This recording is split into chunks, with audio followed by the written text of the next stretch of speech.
After spending 3 months chained to the floor of a mobile home alone on a filthy mattress, with anger building by the day, you would think Brandon Howell might need to vent. I just really don't want to talk about it. Finally free, the experience is still too painful for Brandon to talk about.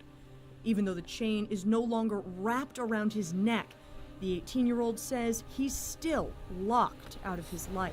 Not being able to see my brother and sister is just not like, I don't know, it's just really hard to explain. I just need my brother and sister back.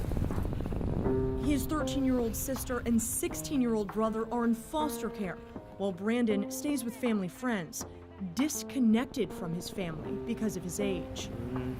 Eric likes to eat pizza sometimes. Madison likes spaghetti.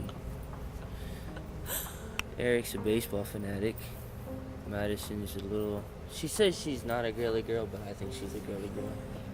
So. Can't make sure Madison and them okay. On a purple piece of stationery with animals and hearts, it was that girly girl who first had the courage to speak out against the abuse. Dear Aunt Christina, I don't want to live with Uncle Troy anymore, but I don't know what to do. Addressed to a family friend this summer, Brandon's little sister says she's scared and wants a real family. She found her voice a few weeks later when she spoke up about the abuse to a school counselor that sent detectives to her home. It must have been pretty hard for her because she told me one day that she was going to go to the school and talk to them, and then the next day after she told me, there they were up at the front.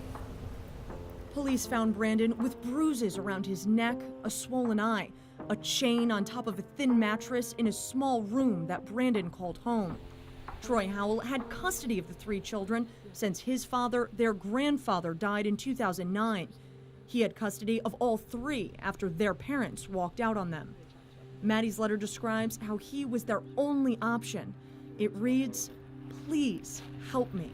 Ever since our grandpa died, she's been getting a little less happier, and so have I. And Brandon is now staying with Christina and Tommy Shirley, the couple Maddie wrote to. They're fighting for custody of Maddie and her 16-year-old brother. We're doing everything we can for these kids to try to bring everybody back together, and everything we're doing is for them.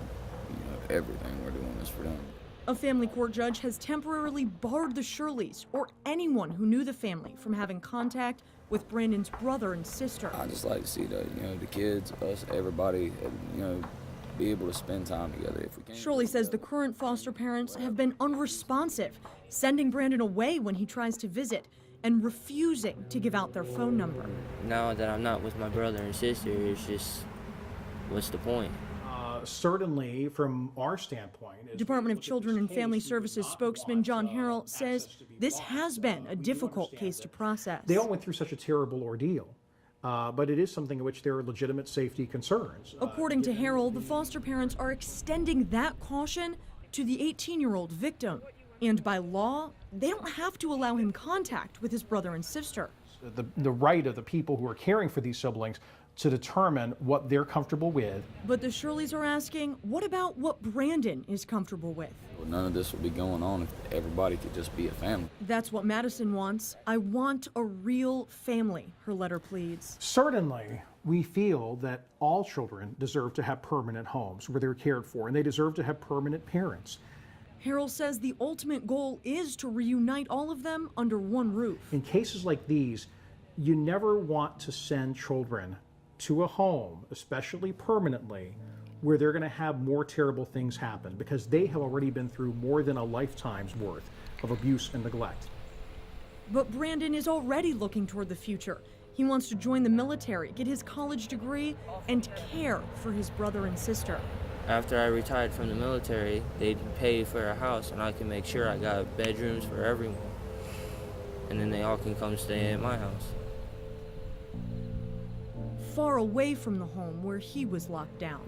You have a lot planned for your future. Is there anything in the past that you want to forget? Yeah, but I'm not gonna say it. He's ready to write his own story. Reporting in Glen St. Mary, Caitlin Ross, First Coast News.